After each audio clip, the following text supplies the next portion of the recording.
Welcome back to Beirut.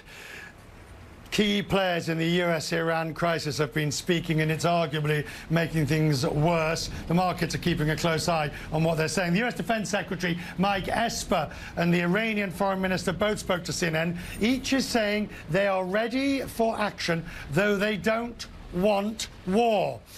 Maha Yahya is the director of the Carnegie Middle East Center. She's with me now. So Esper says to us, we don't want to start a war, but we'll end one. The Iranians say, well, we'll go, we don't want a war, but we're ready. It's not very encouraging on either side.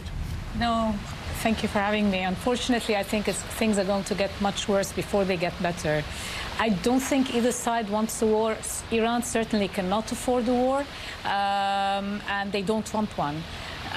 But the retaliation, in which case, the retaliation that Iran is promising, and I heard our interview with the foreign minister today, it will not be against American people, it will be proportionate. What does that mean in your view?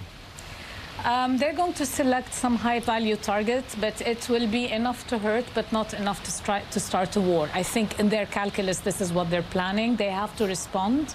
It's almost impossible for them not to respond, but they're going to try and respond in some measured fashion.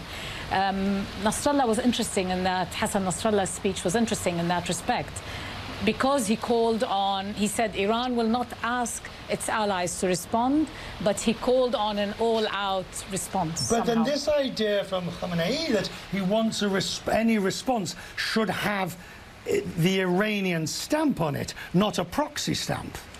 There will be a response that will have the Iranian stamp on it, but I really do think that it will be a measured one. I hope, one hopes, because the Iranians really cannot afford the conflict right now. So now let's talk about Lebanon, because that's one of the reasons we're here, of course. Give me a reason why we should be optimistic. I mean, the people here are great, the resourceful, the talentful, but the politics and the difficulties of the economy. Perfect storm, I think Nasser described it earlier. It's very hard to be optimistic, but again, I think the only ray of sunshine, if you want, is the people of this country. The people who've been on the street for 2.5 months, almost 3 now. They haven't given up. They're still working for the future of this country.